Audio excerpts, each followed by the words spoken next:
Welcome to the Rational Egoist, episode number 10. I'm your host, Michael Liebowitz. Joining us today is an old friend of mine, Carlos Rebollo. He was recently released after serving 24 years in prison. That's where we met. We became very good friends. We did a lot of work together, a lot of personal growth, and now we're both out. Carlos, welcome to the show. Thank you very much, Mike. Glad to be a part of it.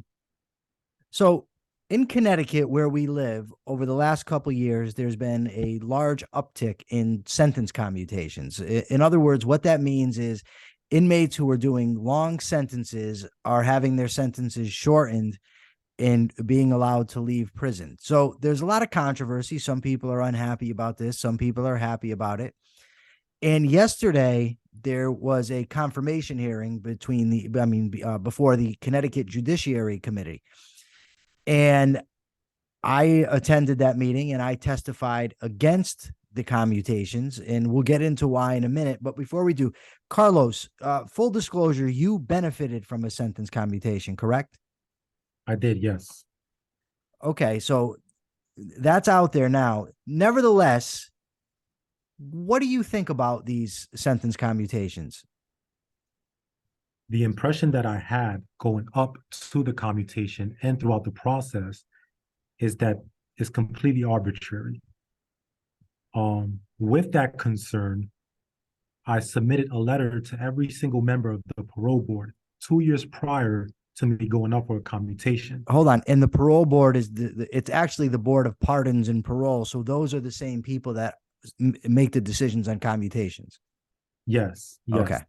And so I wanted them to be aware that the gauge that they were using to assess my character was flaws because they were largely dependent on a Department of Corrections that didn't operate effectively in terms of rehabilitation. And so one of the indicators that they use is programming. I know that programming within the Department of Corrections is ineffective. And so a certificate or the completion of various programs does not necessarily reflect the level of rehabilitation that I have.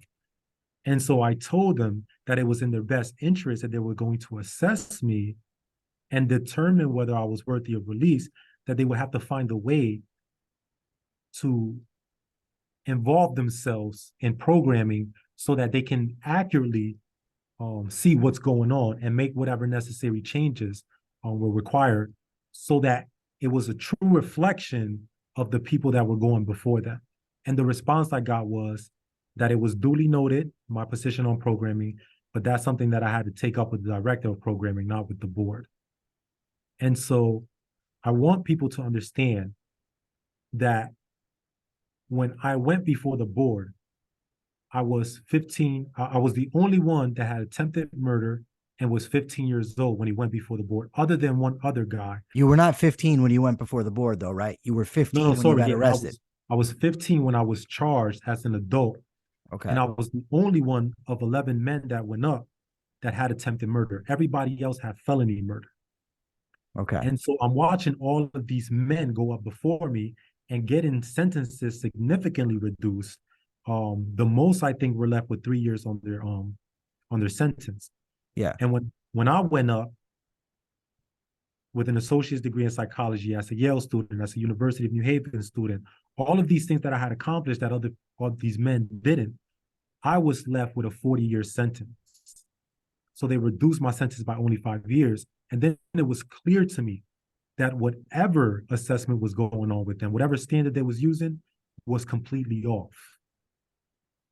All right. Now, when I first read that article about the 11 men who had their sentences commuted, I knew a lot of them personally, and I knew their character. And we'll get into how we can assess their character and whatnot in a few minutes. But suffice to say, I knew these were not stellar human beings. Some of them, in fact, actually would make fun of me for doing the right thing while I was in prison, right?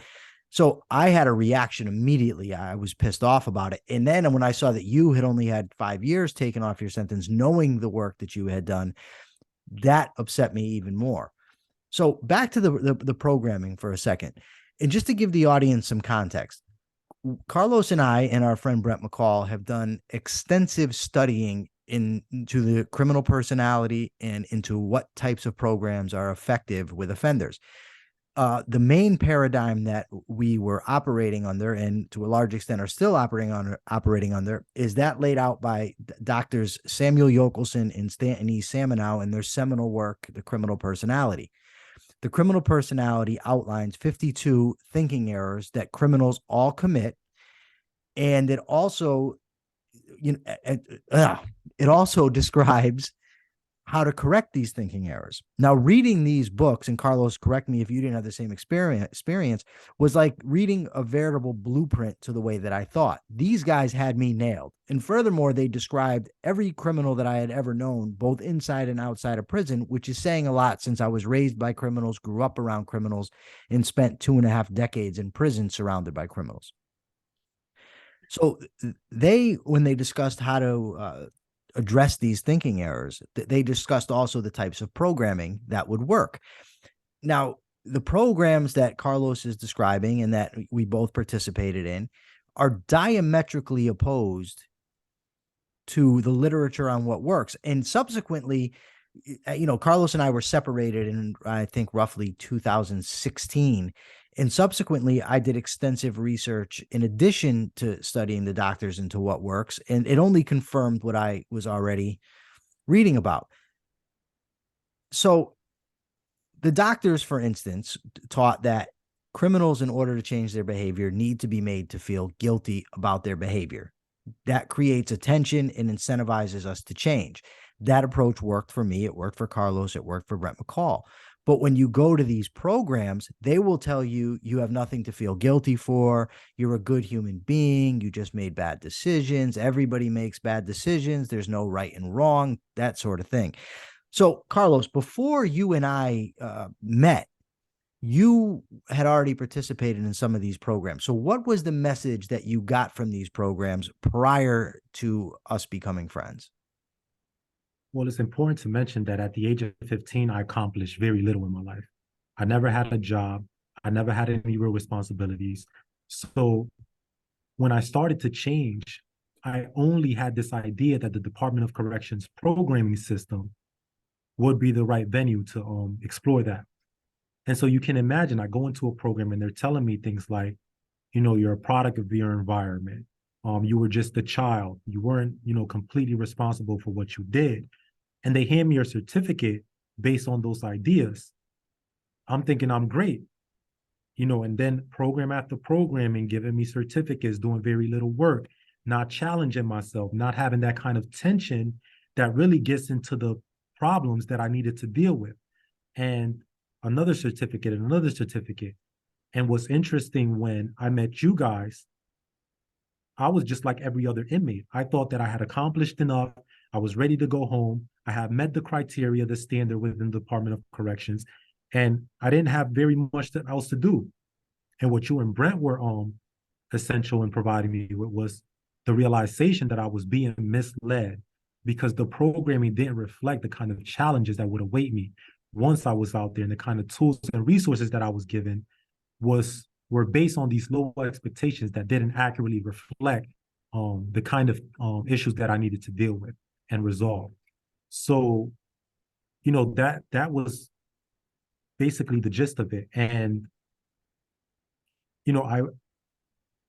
I even got the opportunity to do what you guys did to me with another inmate who was my cellmate. And they had him speaking to high school students. They had him serving as mentor and doing all these other programs. But when he would come back to the unit, he would engage in the same criminal thinking, the same criminal activity. And I told them, they're misleading you. And I wanted to show them by taking a program in front of them that consisted of a packet. And I filled out any answer that I wanted. And I told them, I guarantee you that I'll submit this and I'll get a certificate for it. Now, hold on. When you say any answers that you wanted, you mean that you weren't answering them correctly. You were just putting anything down. I mean, they were asking me questions like, and this was a program to generate empathy for victims. It's called Voices. Okay. And they asked me questions like, what would you tell a victim that was raped? And I would answer like, tell her to rub some dirt on it. Oh, my Lord. Like that bad, that horrible. And they not only gave me a certificate for it, but all of the criteria that I needed to meet, whether it was attendance, performance, all of these things, I got excellent for. And then on the commentary area, they said that I was not only fully participating in the program, but I was the most outstanding participant in it. And that completely blew away any confidence that he had in the Department of Corrections program. Good. Now, I just want to state, so with the backdrop we have now, understand that when we talk about inmates not being rehabilitated, we're addressing that from the standpoint of the criminal thinking errors laid out in the seminal work, The Criminal Personality, by the doctors. So we studied that intensely, applied it to ourselves, corrected each other, corrected Brent, Brent corrected us. So we understood what the indicators were of rehabilitation. So I've done many of these programs, and I've seen guys in these programs who seemed so smart, so articulate, and like they had it all together. And then when you see them in the housing unit and how they actually behave, and I mean, just for example, one of the criminal thinking errors is a failure to put yourself in somebody else's shoes. And it seems obvious to me that people don't like to be disturbed when they're sleeping, when they're reading, when they're contemplative. But guys who act exemplary in these programs would be back in the housing unit, yelling, screaming, singing in the shower, slamming dominoes, all types of disruptive behaviors, which are indicative of somebody that's not actually changed, but yet they had pulled the wool over the eyes of the people in these programs, the people running the programs, whether they be volunteers or correctional staff. Now, another side to this, Carlos, in your experience in prison, would you say that the correctional officers do a good job of reinforcing, or rather enforcing, the rules? Do they consistently uphold the standard of conduct? So one, what's expected of you, and two, so that they can gauge who's actually behaving and misbehaving? No, absolutely not. And, I've had many, many examples. My introduction into the correctional department, into the correctional institution, was immediately met by women who were being fired for engaging in sexual activity with inmates, guards that were being fired for bringing in contraband. I was also aware of a sexual harassment suit against the department by female correctional officers. So this is my introduction, and immediately knew I was in a chaotic environment that did the opposite of rehabilitating and setting examples of citizenship for inmates. So I would say absolutely, absolutely not. They do not enforce the rules. And as a consequence of that, they don't realize the kind of criminal behavior and mentality that they're reinforcing. And so, for example, if you go into a program where you're met with the impression that this program is supposed to help change, so you do whatever you can to go through the motions, whether it be honest or not. Let's say that's up for debate. But nonetheless, when you're released and you go back into a unit, where the impression that you're getting is that only within that programming space you're supposed to think critically, you're supposed to actually analyze who you are as a person and work towards change, then it reinforces this idea of fragmentation that is critical to criminal thinking and criminal lifestyle. And so repeat this over and over, whether it be in academic settings, in programming, before a parole board or a commutation board. And you're constantly reinforcing this idea that only in certain spaces are you supposed to show up as a responsible person. And then people wonder why we go back into the world and all bets are off, because now we have no reason to go through the motions anymore. Now we're right back to do whatever we want to do, because only in a certain area we're supposed to be responsible. And that's, I think, the detriment of giving this impression of irresponsibility by those in positions of power within the department. In the book, Down the Rabbit Hole, How the Culture of Corrections Encourages Crime, Brent McCall and I actually while we were writing the book, we went through the inmate handbook, and a full third of the rules are rarely, if ever, enforced. Now, a lot of these rules are dumb, granted, but if they're dumb, get rid of them. Don't leave them on the books, yes, because what ends up happening is guards can then use them for retaliatory purposes. So a guy's doing what everybody does all the time, but now the guard doesn't like the guy, and he goes and gets this obscure rule and writes the guy a disciplinary report. And that's usually, or a lot of the times, what disciplinary reports are used for. So there's rules, and these rules I think actually make sense against gambling and against excessive noise. These, in my experience, and you can speak for yourself, but these rules are routinely ignored. Guys sit at the poker table with chips out, poker chips, bags full of commissary sitting next to them, and they're yelling and screaming at the table. And the guards, it's in plain sight. They just don't care. Inmates are passing around gambling tickets from door to door. They're, first of all, it's against the rules to be on someone's door. It's against the rules to pass something, and it's against the rules to gamble. But yet this goes on nonstop. The point is that there's no real way, is there, for anybody to gauge that's outside the system how somebody is conducting themselves inside. The programs that are not effective. Your behavior is not really assessed accurately in there, and nobody's paying attention to your conduct on a daily basis. Would you say that's accurate? No, it is accurate. What I want to add to that with gambling is that from the outside, it looks like men are just betting money and putting chips on the table and shooting, the breeze. But what's going on is that a culture is being reinforced there that has to do with ideas about serious crime, like criminal offenses. I mean, men are talking about, murders, beating trial, not necessarily because they're innocent, but because they're getting over on the state by them not having enough evidence. Yeah. There's an objectification of women that is going on, a misogynistic mentality that's operating there, a minimization of criminal accountability, so on and so forth. So all of these things are at a table and they're happening in real time. And the officers don't want to get involved because they think that these men have a right to entertain themselves. The question that sometimes they'll go right over and joke with the inmates. Oh, absolutely. Absolutely, they will. And now, mind you, and this is interesting to note, is that the board largely bases its assessment on a criteria that is has to do with institutional adjustment. What board, Carlos? What board? The Board of Pardons and Parole and Okay. Computation Board. They use it to gauge it as a metric. Okay. This idea of poor institutional adjustment. But it takes for granted the fact that, what are we adjusting to? That, what exactly are we adjusting to? Because if you're assuming that the Department of Corrections is running smoothly, then of course, if I don't adjust to it, then I'm the one that's in the wrong.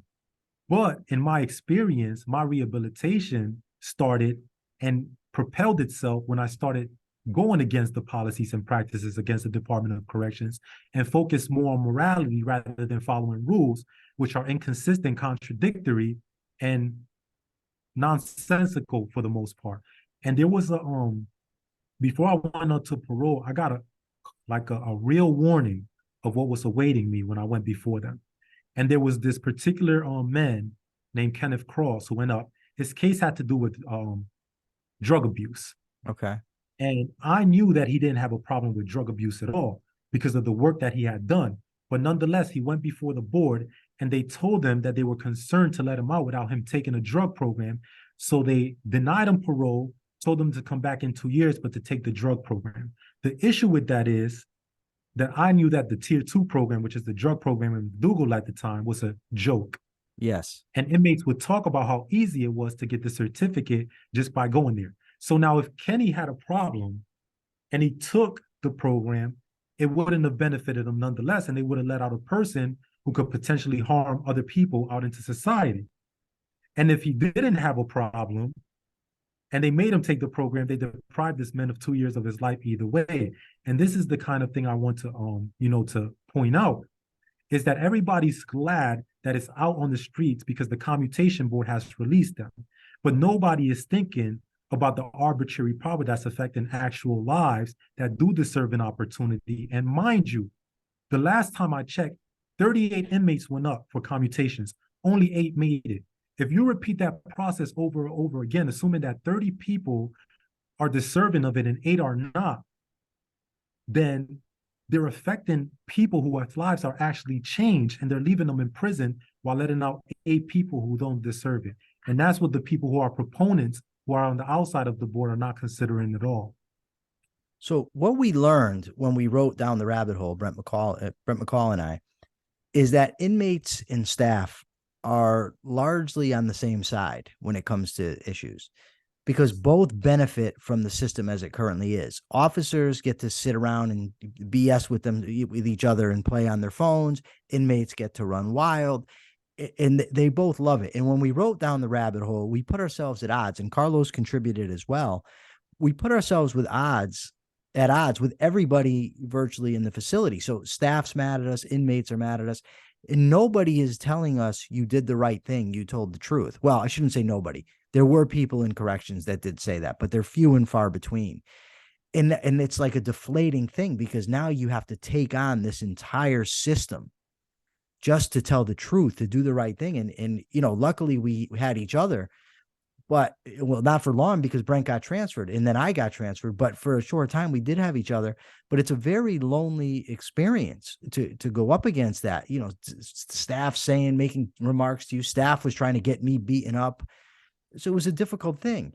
So now I want to just flash forward and I want to lay out my case real quickly here. Nobody outside the department, well, even in the Department of Correction, but outside of it, inside of it, has any real means to gauge whether somebody is actually rehabilitated or not. The programs are not evidence-based, and even those that have a good philosophy are not implemented properly. The rules in the facility are not enforced, not consistently anyways. So a guy can go 10, 15 years without getting a disciplinary report, but it means nothing. So now what ends up happening is, like Carlos mentioned, guys that are deserving of getting released don't get released, and guys who are not deserving do get released. Now, I'm not saying everybody that got a commutation is undeserving. I happen to think Carlos was deserving. There are others as well. I'm just saying that it's a crapshoot. There's no way to really know.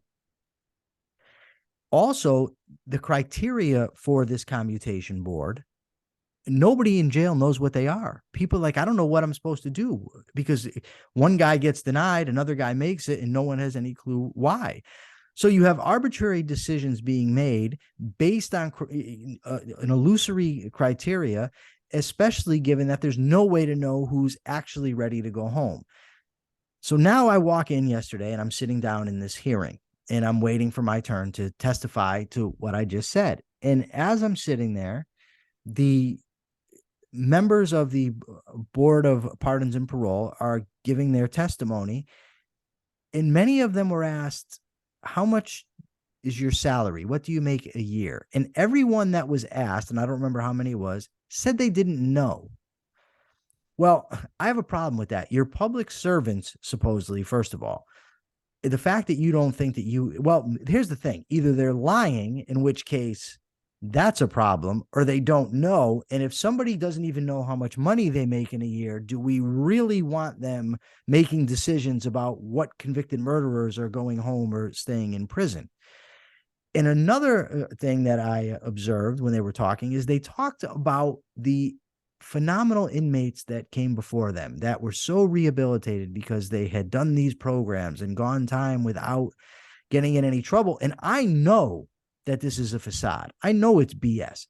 So I'm steaming. Now, mind you, I'm sitting in this courtroom and there's a lot of guys in there that I had done time with. And I know when I get up and say what I need to say, they're going to be upset about it. And there's no telling what the repercussions are going to be. But nonetheless, it was the right thing to do. So I went in there and I said what I said. My testimony is available. You can go to my Facebook page, and there's a video posted of it. And if you look up the hearings, there's also video of it as well. Now, Carlos, you were able to watch my testimony because it was, played on TV. Was there anything that I said that you thought was wrong, or I misstated, or I missed, or anything of that nature?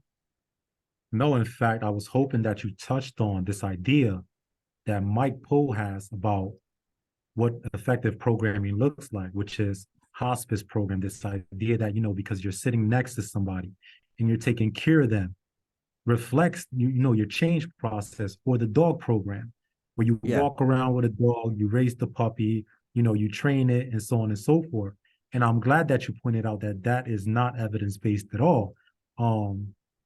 Well, tell there's us just why. this. Tell us about hospice, Carlos, just a little, because he did reference that, and I was only given 3 minutes to speak, so I couldn't get into everything that I wanted to. I mentioned that it was nonsensical, but I couldn't say why. But tell us a little bit about the hospice program and some of the motivation people have for signing up for it. Well, one of the motivations is that it would look great for the parole board. Like, just to start off. Now, even though a lot of people say that parole doesn't consider that, and they tell you not to take that program because parole will not consider it, Mike Poe contradicted that, which I thought was interesting to It was start with. great. Yes. Yes. And secondly, the reason why, and this has a lot to do with it, female nurses that are attractive are always around those spaces. And so a lot of men love to be in those spaces because they're not getting that kind of exposure anywhere else. So that's also important to mention. And now, while all this is going on, there's a patient that's dying and the motivations are elsewhere. And so whatever has to do with the patient in terms of caring and building this kind of connection with them is secondary to whatever is going on. So I can say that off the bat. Right. And guys also sign up for it because it gets them out of their cell. They get to go down there, maybe make, grilled cheese sandwiches, Food, yeah, whatever. Yeah. sandwiches, So the motivation absolutely. isn't exactly pure. And again, I hate to have to say it because it should be obvious. It's not every single inmate that signs up for the program, but there's enough to where it's a problem. Similarly with the dog program. At Osborne Correctional Institution here in Somers, Connecticut, guys that sign up for that program get a single room so they don't have to live in a cage with somebody else. They get to play with a puppy. They're out all the time. They're treated like gold. So the motivation isn't to help vets, which is what Mr. Pohl, alluded to. It's just simply not the case. So now the fallout. I just want to state that for Carlos and I, and for Brent, we've put ourselves at odds. I said this before, I'll say it again, with everybody that surrounded us. This is not an easy thing to do. Doing what's right can be difficult in and of itself sometimes. But when you got to then put yourself at odds with a lot of people, then sometimes it could actually be putting yourself at physical risk. It's a tough thing to do. I was very nervous yesterday. And I told Carlos I was nervous. I texted it to him and he tried to talk me through it. But nonetheless, I was nervous, but I did it because it was the right thing to do. When I left the courtroom, I received a barrage of text messages from a defense attorney. I won't name him, but he launched into a vicious rant against me. And Carlos saw it, and you know what he said. He was telling me that I should be ashamed of myself. I'm a horrible human being. And the thing is, I did what was right. At the very least, I did what I thought was right. It wasn't ill intention. And for this guy to then just launch into this tirade about how horrible I was, it was like, what? Like, it's almost like being gaslighted only by thinking about it. What standard is he judging by? What standard is he saying that I'm a horrible person? And I realize he has none. It's just a matter of his emotional vibrations tell him he wants inmates to get these things. So therefore they should. It has nothing to do with public safety or what's right and wrong. And I would wager a considerable amount that if I posed a question to him, do you believe the DOC effectively monitors inmate behavior, and do you believe the DOC effectively rehabilitates inmates, he would answer no to both questions. But nonetheless, it was just, and I'm not bringing this up because of this one guy. My point is only that it illustrates the point that when you speak out against these entrenched interests, inevitably you wreak a whirlwind of criticism. Has that been your experience, Carlos? Have people attacked you for doing the right thing? Have people criticized you for doing the right thing, both in prison and out? Just tell me what's your experience has been. No, absolutely. And, from the very beginning, when I started to hang around you and Brent, it was the men who were still engaged in criminal thinking that didn't want anything to do with change, that didn't want to challenge themselves, that were telling me, stop hanging around those white guys. They're not going to help you. And I'm thinking to myself, you have nothing going on with your life. You have nothing to offer anybody. And yet these men who are trying to help me, who have given me much information, many tools, and many resources in order to build myself up, are doing, are showing me that what's important are character, principles, and values. And you want me to focus on people's color. So from the get, that was the initial pushback. And then when I started to make changes and started to pull away, it was, you're being a traitor to the culture. You're being a traitor to the people. And so, mind you, that the people were still engaged in all of the things that had to do with, harming innocent people, um, potentially setting themselves up to reoffend once they're released, and all of these things. And I wanted nothing to do with it. But the thing that I resent the Department of Corrections the most is when I honestly, because there was a point in my time when I told myself, everything that's around me is violent. So if this is what it wants from me, this is what I'm going to give them. When I met you and Brent, and I said, wow, I can give them accountability, I can give them integrity. And so this is what I'm going to give them. To be met not only with a disappointment by the administration, but also be opposed in my efforts to fully like embody the kind of principles that will, sustain me responsibly. It was just very, very difficult for me to process. And what goes on, and I want people to understand this because it's critical, that we're in a context that says that rehabilitation is the priority. And you have people in positions of power up the ladder. So when they're behaving irresponsibly, and like you said, inmates and correctional officers are complicit, what ends up happening to the men that try to change is that now suddenly they're projected as the authority figures. They're projected as the ones that are trying to take the space or the positions of people who have been authorized to do so. And so this is what's bad, because if we're feeling constantly bad about doing what's right by the very people who are responsible for guiding us through that and encouraging it, then who the hell wants to change? Who wants to go through that? And no matter what inmates say, you're a traitor, you're against us, they see us every single day making an honest effort. And if we're not being rewarded or encouraged in that, in the back of their mind, they're thinking, I don't want to fucking go through that. I don't want anything to do with that because I see what they're going through. It's a disincentive, certainly. It's a huge disincentive. So it definitely has been my experience throughout my incarceration. Once I try to change my life, that, everybody goes against you. Everybody goes against you because the majority of people don't want to transform their lives, at least not to the extent that we did. That's true. If you, the listener, are wondering what this conversation has to do with a rational egoist or a podcast that normally spends its time discussing free market economics and reason, what it has to do is this is a perfect example of government failure. It's what government does. It's been my experience with every government agency. This just happens to be the one that I have the most experience with, having lived inside of it for 25 years. Okay, Carlos. Well, we're just about out of time. Thank you so much for being here, buddy. I want you to know I love you. I'm proud of you, and keep up the good work.